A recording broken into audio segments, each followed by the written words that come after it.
Anyone has any doubts, questions?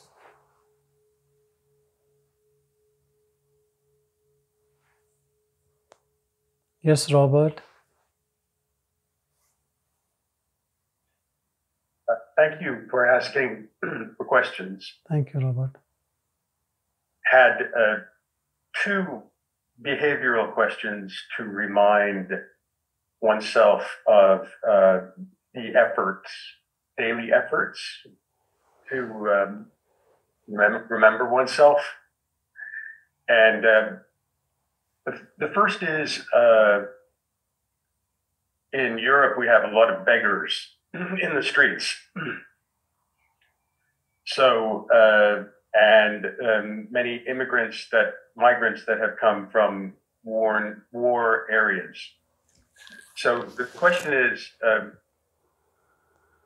do we give to these people as a way of saying that we respect them as the self? So that's the first question about beggars.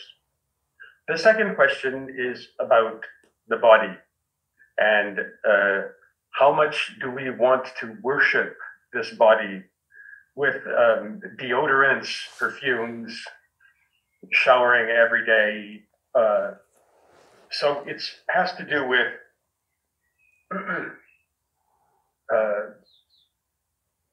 behavioral reminders on a daily basis, so that our meditation is really throughout the day.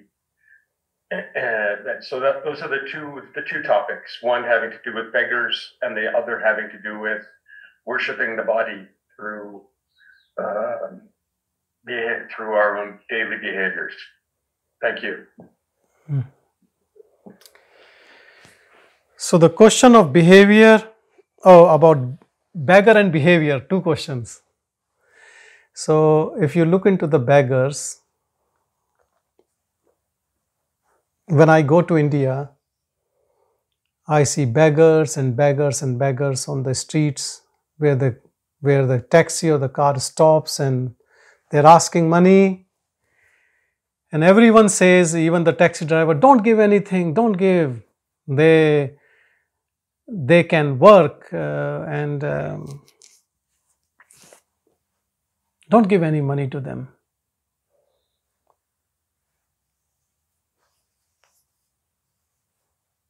So who decides that someone is needing money or they are just super rich billionaires and begging on the street? It is so easy to understand that these people really don't have money. At least even if they have money less than us. But this is a common thing. You go and a lot of people have anger against them and will shove them off and will say, we don't want to give them money, they can work. Why don't they work? We need to understand, in some countries there are social schemes run by government and they can support these people, but not every country has those things. And the most important thing for our own self is, who are we to judge anyone? If you don't want to give, that's okay, but don't criticize or too much analyze or be angry on them. If you feel you don't want to give, don't give. It's nothing, it's not going to bring you bad or good karmas. But if you want to give, give. Everyone deserves respect and love, whether they are beggars or kings. This is what we need to understand in our own psyche. Bhagavan was beggar. Bhagavan stayed beggar almost all his life. Only later they have an ashram. But you can say even the ashram was built on donation. Who was earning there? What were they selling? Nothing. He was not selling anything. And all his devotees were dependent on him. They used to beg. If we keep an attitude towards beggars, Bhagavan would have never able to give us knowledge, That body would have not survived. He said his best life was when he was begging. He said, I used to go go to a door, used to beg whatever they used to give in my folded hand. I used to eat, just wipe off on my body, and then I'm free, nothing to worry. So my take on beggars is they have been given a role of begging like you have been given a role of working. It is in your consciousness. So giving or not giving is your choice. I think that's not a big deal, but respect and love should be given to everyone. We are no one to be angry. Then we can be angry on a lot of professions. Why only on beggars? A lot of people do stealing and mischievous and corruption and all those things. So they, do you think they are doing right? Why only we pick poor beggars?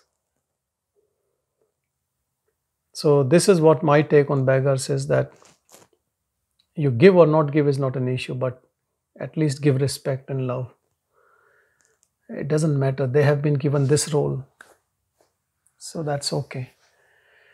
And the second question was about behavior. Now, I understand that what you are saying, how much one should put interest onto the body. I think that's what you are trying to ask me, if I can understand correctly. And you started with these perfumes and deodorants and all. I used to take cancer retreat programs, and just like anyone in the Western world puts some perfume on their body and then walks. Day one I was told it's not allowed because it's a chemical, and that was long time ago. And since then I've never used in my life, any occasion or no occasion or anything. And I'll tell you one thing, when you are not dependent on fragrance from outside, your body has its own inner fragrance. Then you understand what you are eating, you are not eating, whether you had garlic, whether you're constipated, whether your body is lighter. It has its own aroma, perfume, fragrance. And why to put another thing on the top of it when it has been given a natural smell or fragrance? But look, again, it is people's choice, I can't say stop using perfume, but I can just tell how I found it at ease with whatever it is, rather than putting anything on the top. Still, people give me perfume bottles on birthdays, on other occasions, and I give it to others. I don't use any. Sometimes boys like to have it, so I give it to them.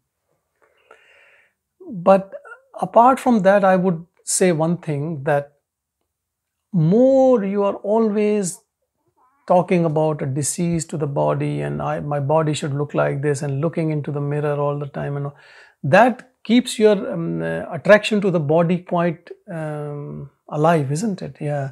So Robert, I completely agree with you. Like, too much of extra attention to the body is useless. And I want to quote Gandhi ji, Mahatma Gandhi. He even was against exercise. He was dead against exercise. He said, why you need to do exercise? What you do mechanical in your life, that is an exercise. Do something. Do the household chores, gardening, whatever. Go walking. He used to walk everywhere. So, it depends how important for you is to look good from the body form, and you pump up the body, or someone was telling me that I'm working on my body, I'm making a beach body because it's summertime here, so I need a beach body. So each to his own, some people always want to look really, because so much of body, because I am the body idea is there, But your question is for a seeker, a true ardent seeker. For him, I am the body idea has to go. So if we put all the attention onto the body all the time, how can it go? It will always, you are making it more concrete. So what it requires, you do, but That's okay, I know so many people around me of my age getting bald, and they're getting hair transplant, and then people are don't want to show their glasses, and they get keratotomy and getting rid of the glasses, and so many things people do, males and females, and changing the body. That is the other extreme, like changing the body, cosmetic surgery and all those things. And there is no end to it. But for a seeker, it doesn't matter how he looks externally. He has to reach there where he can recognize with that truth, that reality. That is all important. That's why so many people, they don't care. Even normal people, so many I know, they don't care about how the body looks. They don't dye their hair. They have no issues with. They are so acceptable to the graceful aging that they don't bother about these things. Sometimes some people don't bother at all, but on some occasions they have to do it, and that's okay, like a big reception or some family celebration or something, we still sometimes internally we should be free. If it is the societal norms asking you to dress up in a way, if it's a black tie event of a close friend and you just go like a fakir, like a saint, there's nothing wrong or right, but still sometimes we just have to follow. We still have to follow things, but internally we should be free from it. Not looking into a mirror all the time or looking into. So I think less is better, and in this context I can tell you about some of the saints also.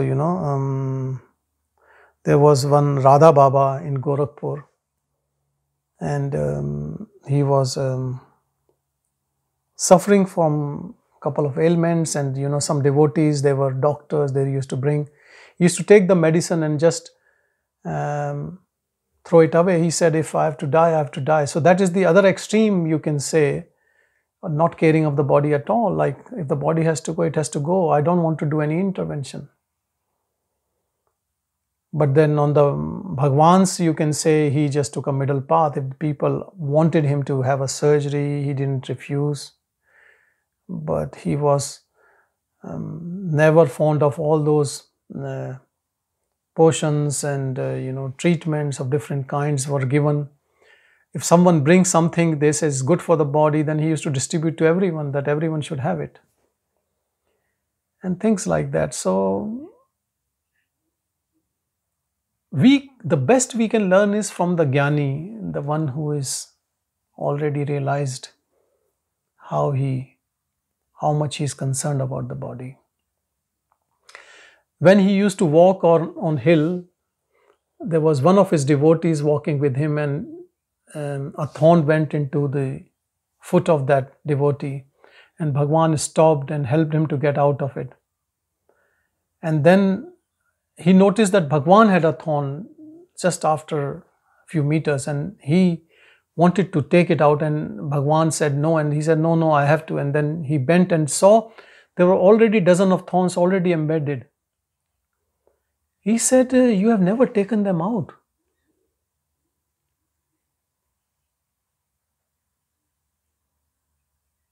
See what he used to wear all his life, not even any color in the kopina. The small cloth what he used to wear was always the same color, just a white. I don't know how many people know, it was a time when the kopina which he used to wear, there was only one, and that was torn. It has so many holes in it, full of holes, and he used to hide. And then what he used to do was, he used to take up a thread from the corner of it, and using a thorn he used to try to make a mesh at the hole, and that's the way he was wearing it and hiding, so nobody knows that it is almost torn, that small piece of cloth.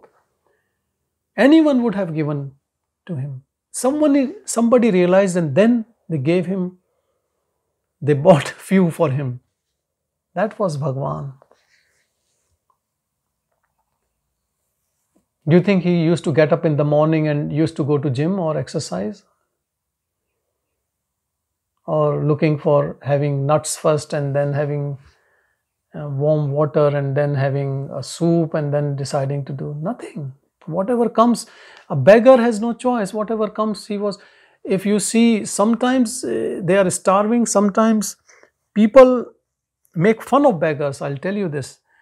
Sometimes they will give something which is stale, something which nobody can eat. They will give it to beggar. He lived in that choiceless awareness. Whatever comes, he will accept. We who have everything, when we go to a restaurant, we try to find faults there also. This is not right and this is not good and this is not. Very hard to please us. Please our mind actually. But if the mind is not there, then we are always happy. People used to bring different foods for Bhagavan to eat. And let's say 4 devotees have brought, they wanted Bhagavan to appreciate and tell how good it is. And what Bhagavan used to do, he used to mix up everything together and just eat it. Never cared about taste. Never cared about senses. Senses are fed by the mind. And mind is the devil in us, which keeps us on our toes. We keep pleasing these sense organs all the time, and one day the body is dead. And we get so addicted to these sense organs that if we lose taste, we are unhappy, or whatever happens, if we have diabetes, we have to eat less sugar, we are unhappy. Not understanding that these diseases have come because we are not at ease. We were too much into it. We were addicted to these things. And then we see Bhagavan,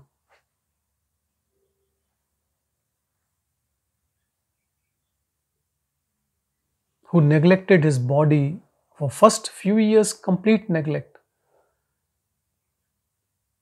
Later, when the people were around him and he started speaking. But there are saints who don't even take a bath. Yogi Ram Surat Kumar, who was in Tirunamalai, if you listen to Devaki Ma, it was so hard to make him have a bath, and it can take years for him to have a second. But there was always fragrance from his body. He used to smoke, but there was no smell of smoke.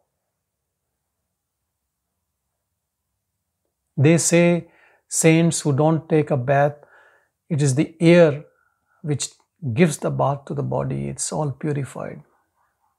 No smell. And we keep uses liters of perfumes on our body all the time, spraying and trying to get an artificial smell.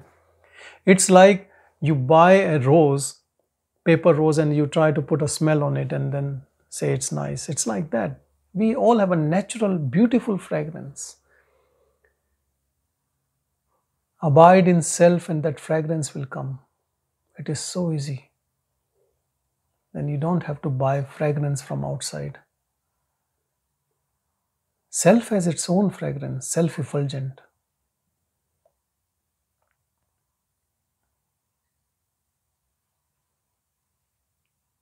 Best is to see life of people like Bhagavan, who lived on this earth among us.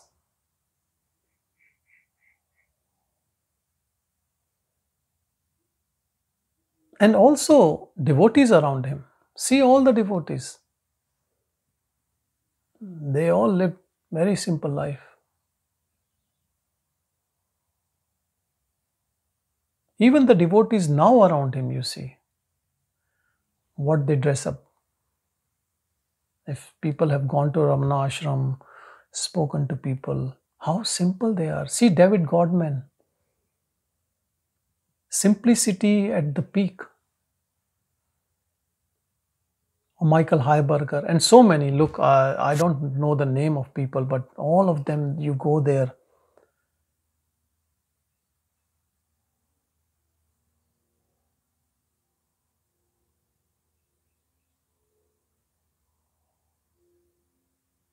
They are giving seva, they do voluntary work.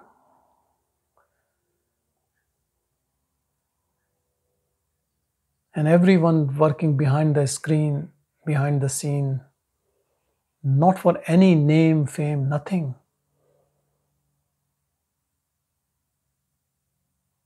This time when we went, we interviewed everyone who works in office. They all have their beautiful story of connection with Bhagavan. And don't think they had nothing else to do. That's why they came to Bhagavan. I met this guy who was taking care of Virupaksha cave. He's a software professional. He was working in Abu Dhabi for so long. He left everything and just came there a couple of years ago.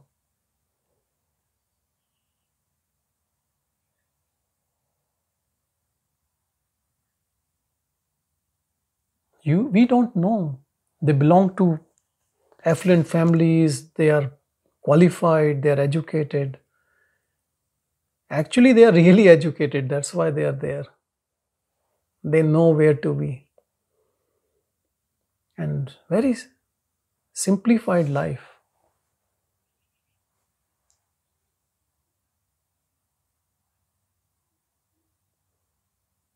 And it's not just in Ramana ashram, but you see in ashrams and so many people, they live in a small hut and do their practice, whatever practice they are doing.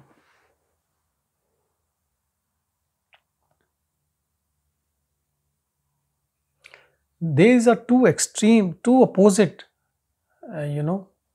worldly person, sansari, and a seeker.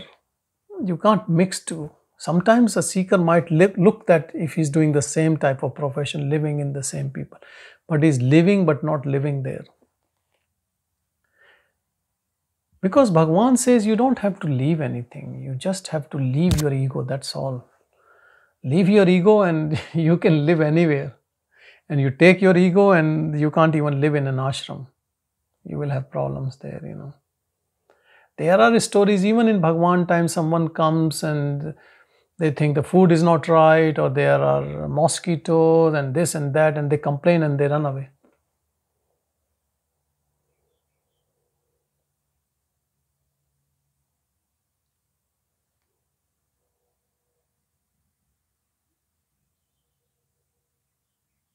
When we went to this pilgrimage this time, there were so many things. If you see from point of view of comfort, there was everything except comfort. The way it has to be, like we didn't create it any things, but whatever the way it happened, but it was bliss. And discomfort also, there was so much of bliss. The bliss was pouring, so there was nobody felt that discomfort.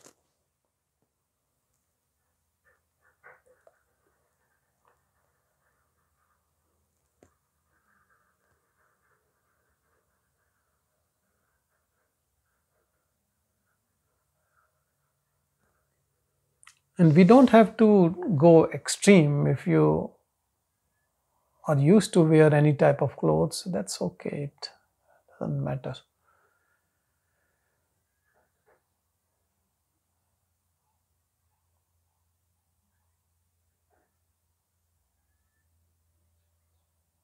Observing this mind, whether it goes for things and beings, and how much, if something you are going to get and you don't get, how does it feel? And just watch it. You don't even have to judge it. You're just being aware of things going within will dissolve all those tendencies.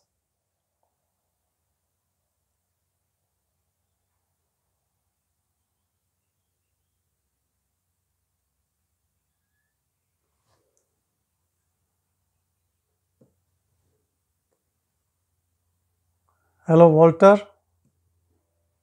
Hi, Sanjay. Hello. Hi, everybody. Hello. I have a question. In different occasions, I found these teachings where it says that the sadhaka have to take back the senses during the meditation. I think it's in Ashtavakra Gita or somewhere, I don't remember. And I want to ask you about that. What exactly this is mean to take back the senses? If I meditate and I feel the smell of my neighbors or whatever, I feel it, no? The senses is there. So I don't know what exactly mean to return to take back the five senses. And I want to ask you, what is your take on that? Look, look, I have not heard this, but you must have heard, so it might be meaning something. But what I understand about senses is the senses will work. That's their job. If it is a nice smell, you will smell it. You can't stop it.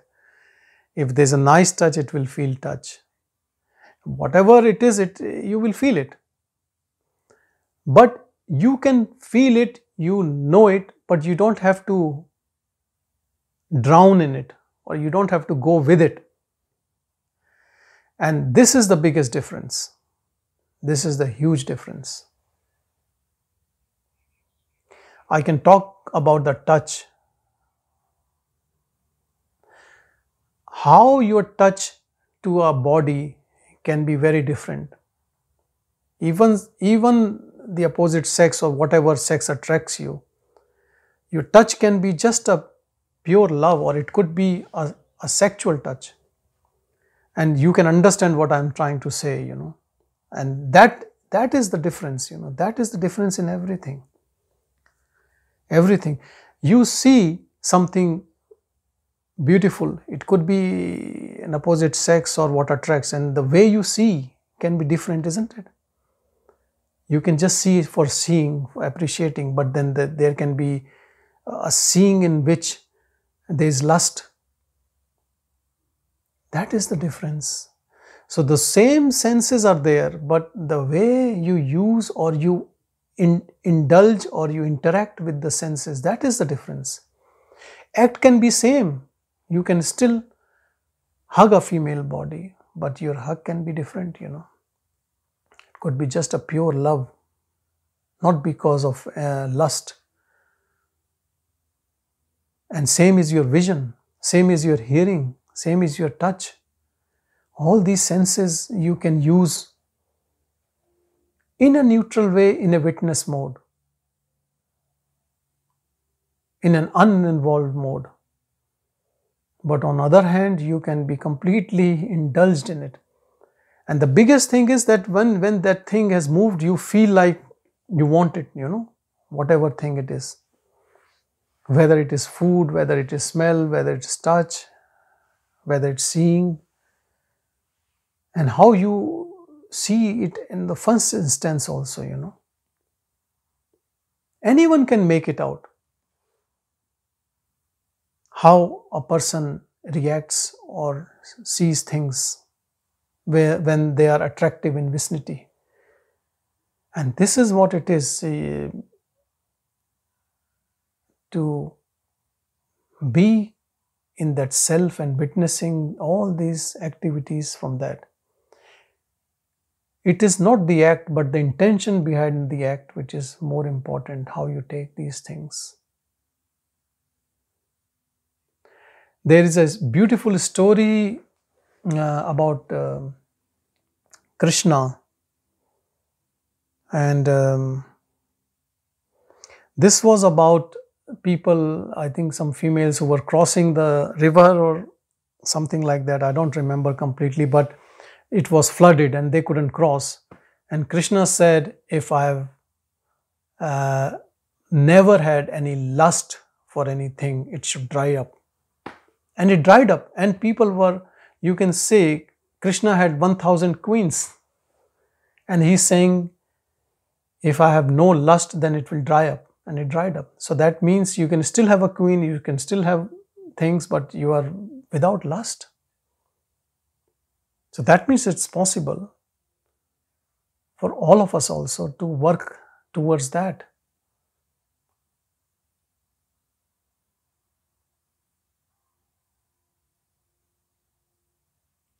When it is a good food, you appreciate good food.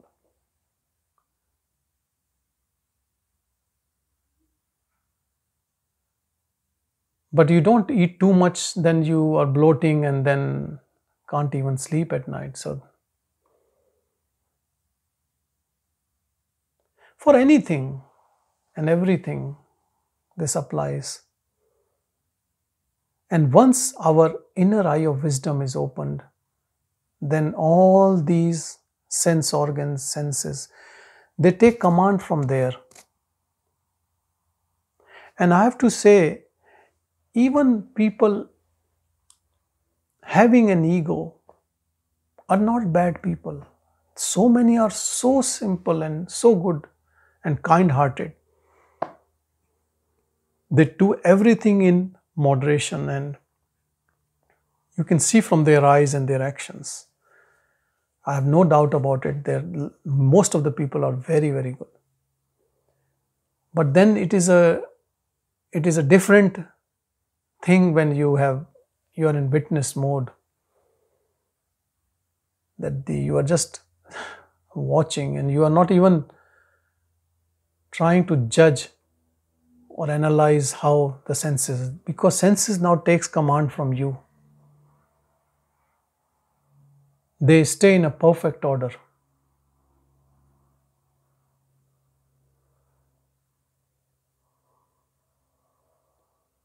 See how people behave when they are drunk, Then that alertness is gone. That in ego also people can behave very nicely and alert. So the moment that goes away because of alcohol or drugs or whatever, you can see the man becomes an animal. On the other hand, if you increase your awareness to that level of self, from that ego, you can become egoless and fully awakened.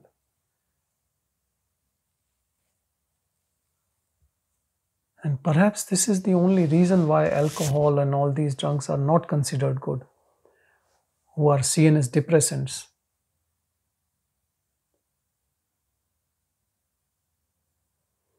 And maybe still you will see some saints and realized people who are smokers or tobacco. I'm not saying it's right or wrong, but I'm just explaining, because they are not they are not seen as depressants. They are not obstacle in your awakening. Maybe you might die early of lung cancer and you can't be realized soul. That is a different story, but they are not an obstacle in that sense. Like Yogi Ram Surat Kumar or Nisarg Datta Maharaj and Vivekanand even, But that's not an issue at all.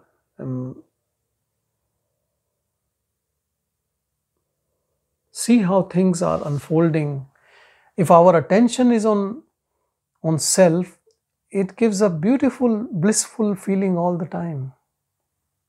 And when it becomes natural, then these senses are useless, because they don't give you that bliss. It's only the mind thinks it will give me some pleasure and I'll drive, and then you seek for it. But a realized being is already in that orgasm of bliss. So these sense organs cannot fool him or her.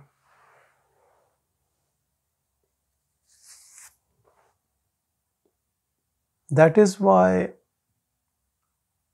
after realization you have no friends and no enemies. Because the issue is, friends we make most of the time for some benefit. Even time pass is a benefit. I get bored and I have a friend and I can play a game of chess with that person or something like that, Or that person can get me this thing or that thing.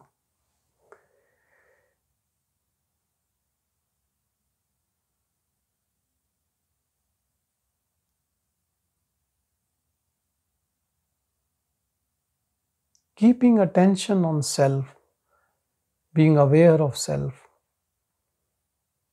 This attention, we have a very important tool which helps to open this eye of wisdom. Eye of wisdom is this inner eye which keeps our attention there rather than on things around us.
Anyone has anything to say?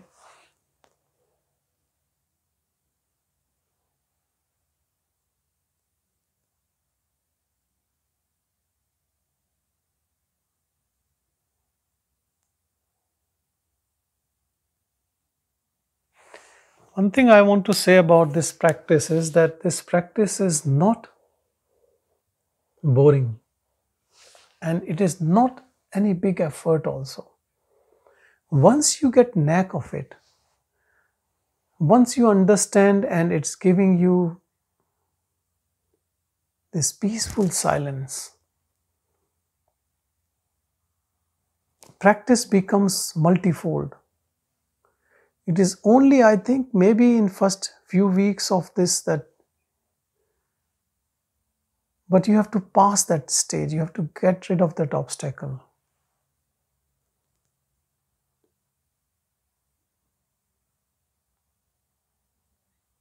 Do with all your heart into it.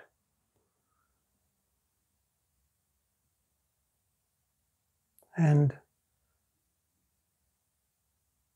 do it alone. Do it in all circumstances. But start in solitude when you are not doing anything. And then take it to all activities of daily life.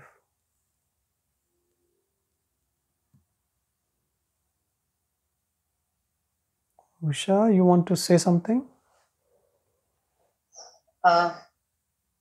Yeah, namaste Sanjay ji. Hello, namaste. My pranams to you. Namaste, namaste Usha ji. Sanjay ji, I had a question. You can just call me Sanjay. Sanjay is enough. You can call me Sanjay. Okay. But maybe I'm older than you, Sanjay. maybe. That's why. That's okay. Sanjay, first of all, thank you so much for conducting these satsangs. Blessed and honored. Actually, during the course of this time that I have been attending the satsangs, I feel that I have developed an intense vairagya.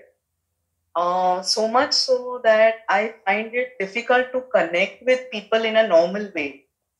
So I don't know if I'm doing things correctly. That doubt is there, but my intention is to just be within. And I'm trying to practice that all the time. I have little interest in other things. I see a lot of futility in all the mundane things. They just don't interest me, or I find that most people are doing things very stupidly, but this was not how I was. So I don't know if I'm going about it correctly or not, because I still have to live a regular life, interact with people. And I find myself very different from most people. I don't have anything to speak to them. And people find it very difficult to understand. I don't know. So I'm really wondering if I'm doing something wrong, because I find it little sometimes disgusting. Uh, Sorry to use this word, but if people behave very childishly or foolishly or very immaturely, I feel that there is so little time, and you people are wasting it. So I sometimes feel that it's a very egoic thing to feel. I mean, I'm nobody to comment or think about other people. Really, honestly, I have no business thinking like that. But I just feel that I don't have time. I don't want to waste my time, and every minute of mine is precious. Like I'm on a 100-meter race. I don't know if I'm doing things right, but I feel that I'm having some difficulty connecting. So I wanted to ask you.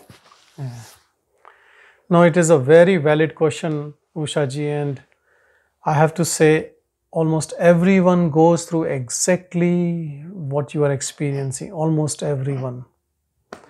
Because the process is slow for all of us, usually, unless someone is an avatar Purush like Bhagavan, it just happened and done and dusted, but for others it is a gradual process. And when this process is happening, and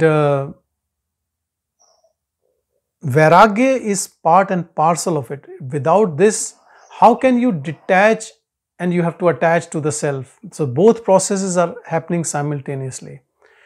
So the interest can't go into all those mundane things, and your interest in people will definitely will not be there. There's no doubt about it. There is Vairagya has to come. Now the second thing is about judging people, but I have to tell you, at this stage there is nothing wrong with that also. Because if you have zero interest in all those things, and in the past you thought those things were okay and fine, and maybe you had interest in those things, but now with the transcendence of energy into awareness, all these activities looks just stupid. So it is very natural. It is very natural. If you know any realized person who has gone through this, they will tell you that how at some stage they were irritable by the egoistic minds around them and the way they talk and they gossip and they praise themselves or shows others down or whatever, but it is just a stage. You will just move on from it and don't worry about it. You just continue with your sadhana, with your practice, and when this type of bhava comes, that what is this, these people, and just send some love towards them also, because they are completely ignorant. We were also ignorant. So it is just a stage that they are ignorant. One day they will also know what you know or you understand, or they will go through it. It could be this birth or it could be millions of births, after millions of births. We don't know. Everyone is going in their own timeline, in their own way, when the kripa happens, when the grace happens. So if the grace has happened to us, then who are we to judge anyone? So, but this type of feeling and this all comes, it is very natural. You are not doing anything wrong. There is nothing wrong with your sadhana. But continue with deeply and don't worry how you still have to, don't bring this thought that you still have to live with these people and you are losing connection. Some other connections will become, and it's already becoming. So you will, type of people might change around you, or whatever has to happen will happen. If we give so much of importance to all these external changes happening, then we are putting our desire, our intention into it, isn't it? That will be an obstacle for that opening of heart. Opening of heart means complete surrender. Whatever is happening, with folded hands, So you nothing accept. dangerous, like Nothing dangerous. What danger? I don't know. I find myself so disconnected. Like sometimes they say that you're being rude also. You know, I feel I'm being rude unintentionally though. Just But I'm just not say able sorry. to. Just say sorry if someone feels rude. Just say sorry to them. That's all you can do, And send blessings, send love to everyone. And whoever you feel that might be getting hurt by your behavior, which is unintentional, then just say sorry and just send love to them in your prayers. This will help you and help them also. And they will understand. Don't worry, people will understand. It's even you can't understand yourself right now. How others will understand you? That's true. So I can't understand. It is the newfound energy. It takes time to settle, and don't worry about it. You can call me, we can talk about it other times also, because it's important to settle in the newfound energy. Don't be scared. Don't judge yourself, don't judge others. Just let it be. It takes time. It can take months also, and nothing to worry. I'll tell you, these blessings and this love and this all works wonders. It does everything in silence to every one of us. So you can use that power to connect at a different level with people. We don't have to connect at ego level. You don't worry about that. You are not even doing, it's just happening. You just observe it. Don't say that my behavior or what people are thinking. They will be all okay. Don't worry. At the end, it will all be okay. It is okay. Right now also it is okay. So Thank you. Thank you. Thank you, my pranams. Thank you.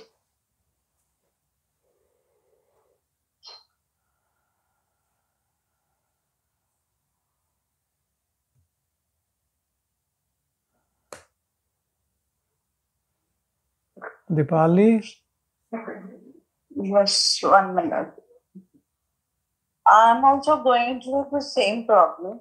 Problem? And yes. Or getting rid of the problem? The problem is I'm a Marwari joint family. So it becomes like I'm an outcast. I'm standing in the corner.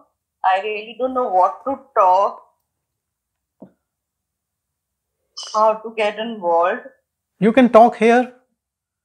Talk what you want to talk. I'm talking here, but then those things have to be done. You need to go.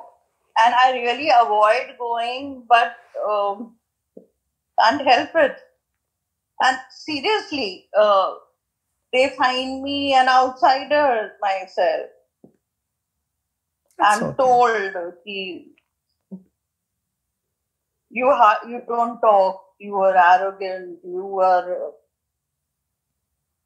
believe me, even in this period, I was all alone. Oh, really? So,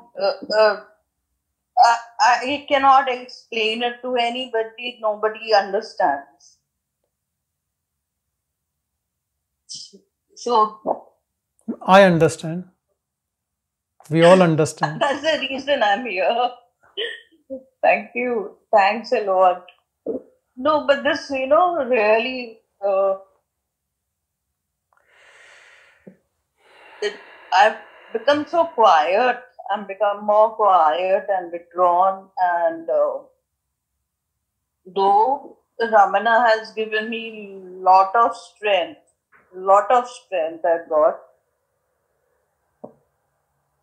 But at times, when you see everybody else on the other side, you kind of feel left out also.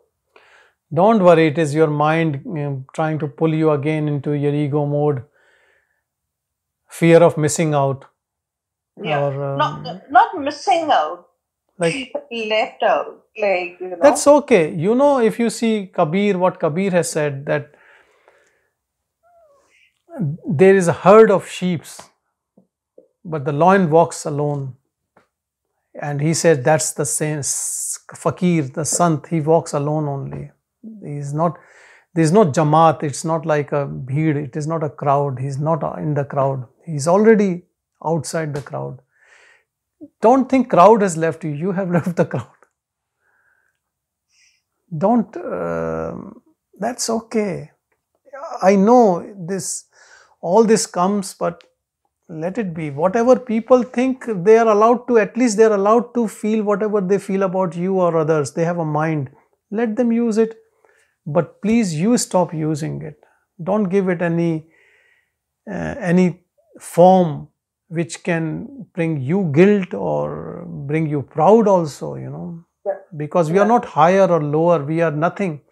So when you say they don't care and you are left out, because you are no thing, you are nothing. You're empty. Nobody wants empty. Wants something, some masala, something out of you which can entertain people. Yeah. Tell me, if you don't drink, you don't eat, you don't party, you don't do anything, you are boring. You are boring to a worldly person. You are of no use. No gossip. Yeah. So don't worry. Just I think this is just the trick of the mind to find some fault within you that, look, this is not the way. But that is the thing, you know, the sansari, the worldly people and the seeker, they can live in the same house, but they can be poles apart. They can be like living in night and day. In Bhagavad Gita, Krishna says that what is night for a worldly person is the day for a jnani, and vice versa, which only means that when the whole world is in sleep or is not there, then he is in his own bliss. He's enjoying that moment. He's having his party with his own self. And when this whole sansari drama is going and which people are enjoying, that is just a mere noise for him. So this is the difference.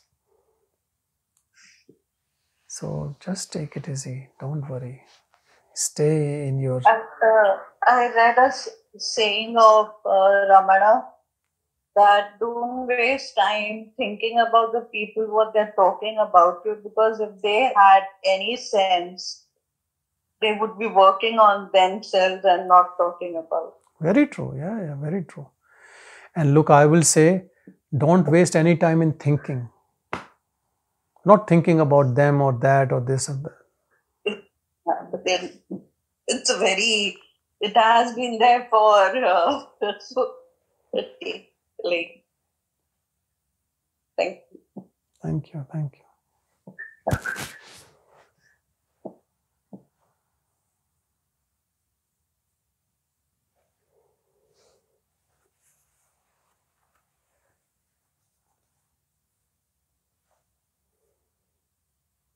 This is the last attempt of mind to bring you back, because you are misfit in the society. You are coming out of that puzzle, you know, you fit into these and then you take it out and then your form is changed and you are deconditioned. Now you can't fit.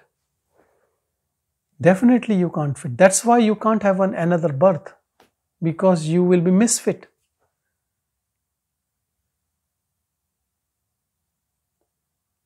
Tell me, if you have no negativity, no greed, no jealousy, you are not going for food.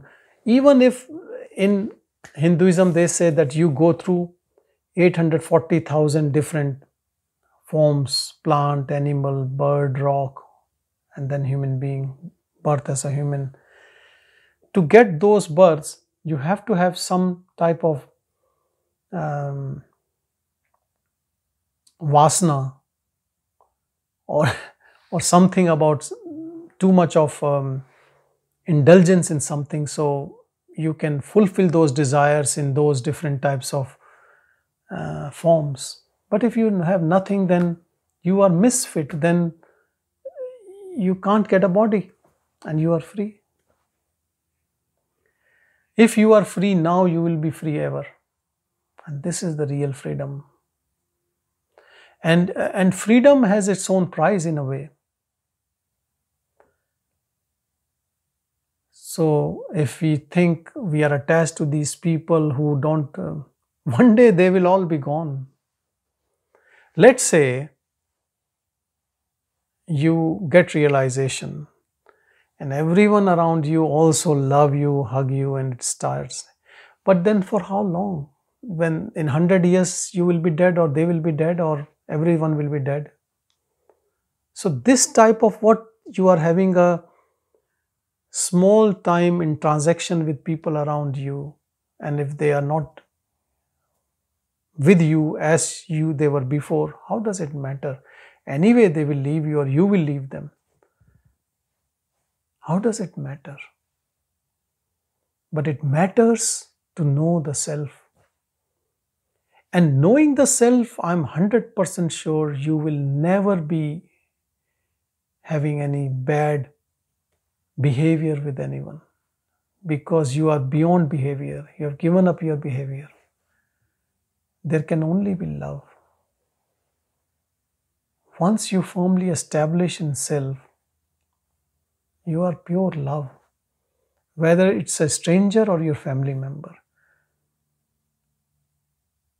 There is no inner circle or outer circle. It's just you.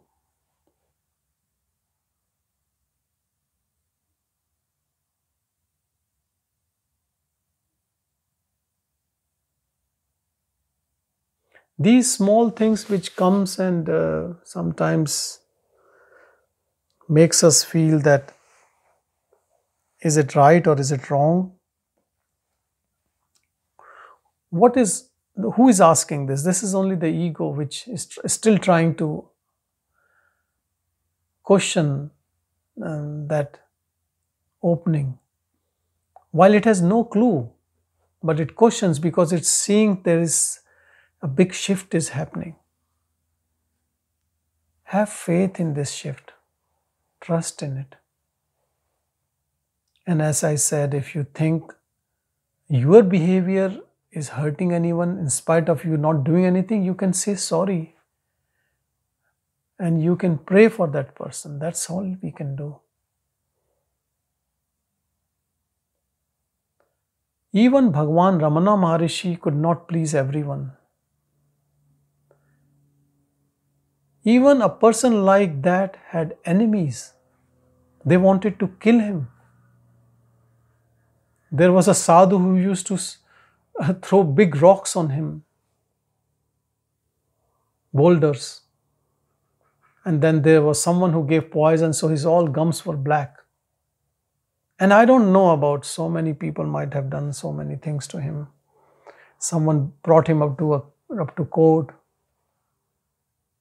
said that he's a womanizer. You can say anything about anyone.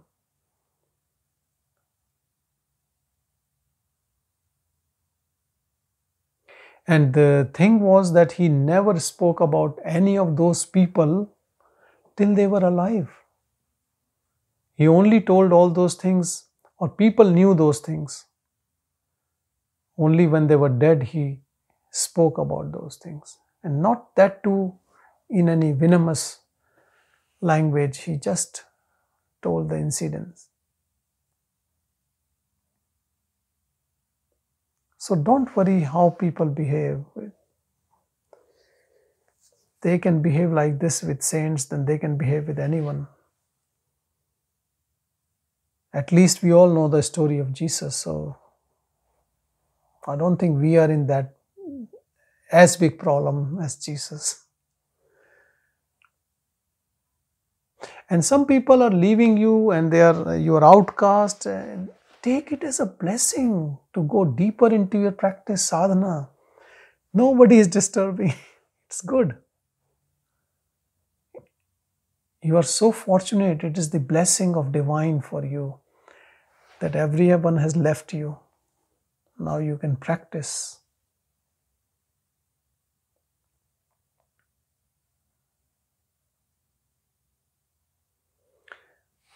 There was a saint, a child saint whose mother died, and everyone was crying, and he said, now I can do deep sadhana.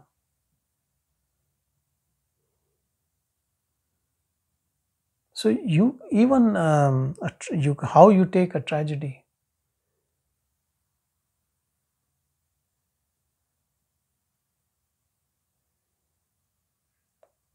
Once we have surrendered to Absolute, then everything becomes blessing. Even suffering is blessing.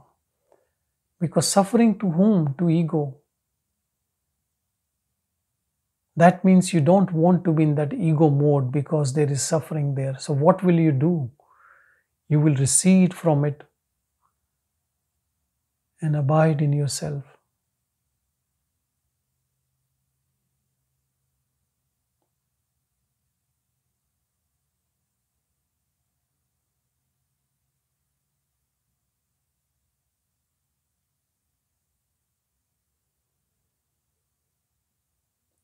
Faith is very important thing in practice, and understanding that divinity within is always there.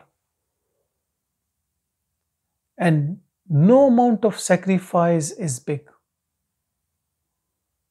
These are small things, people not talking or outcast or left out, or who is feeling bad? Only ego. That means there is still a trace of ego. So we have to work harder now and just get this tail of ego finished.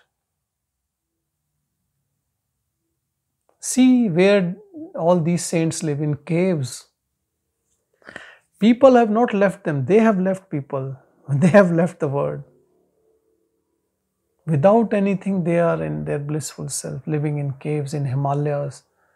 I have never been to Himalayas, but I have heard you go and you see people living there for so many years. Some are living for hundreds of years, thousands of years. But who will believe this?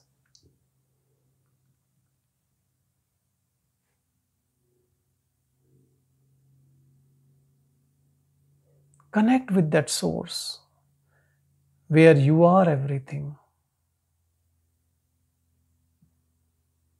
And we can connect once we give up I am the body idea. It is only an idea.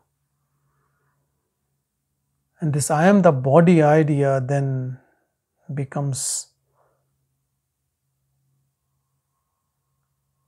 more complex, because then I am the body has I am relationships, jobs. So many things comes with that idea. We feed these senses, and these senses and the body becomes dust. All our life we are feeding these senses, and it is going towards death only, and not knowing the self. So is body fools us, or we get fooled by what? Body never says that I am you. I agree we all are using a body, but that doesn't make us believe that I am the body. We are using a phone, we are using a laptop. We can't say I am the laptop, I am the phone.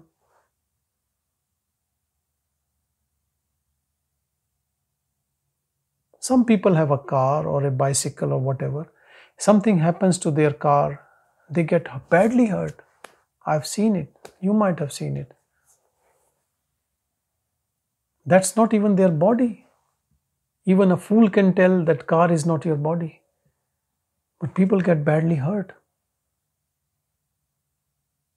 And then comes a seeker who has to give up this idea of I am the body.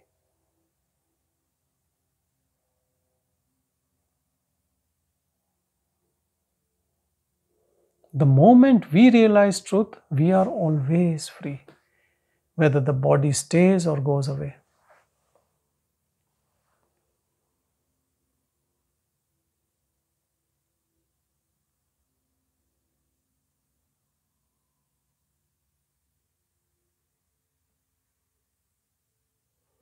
Understand all relationships are relationships of give and take. It might feel a bit rude for some people because inside the ego says, no, my relationship is pure love with my son, or whatever it could be. But that's the basic truth. If you accept it, love everyone, your family, strangers, everyone. But don't be attached. Attachment comes when we think I am the body.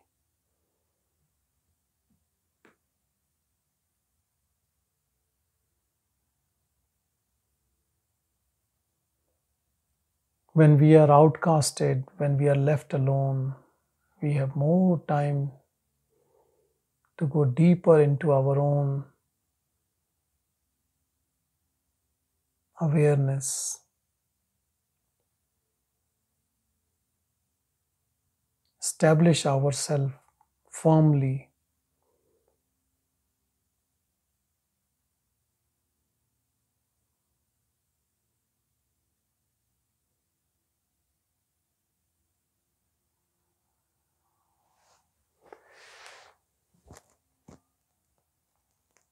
Om Shanti, Shanti, Shanti.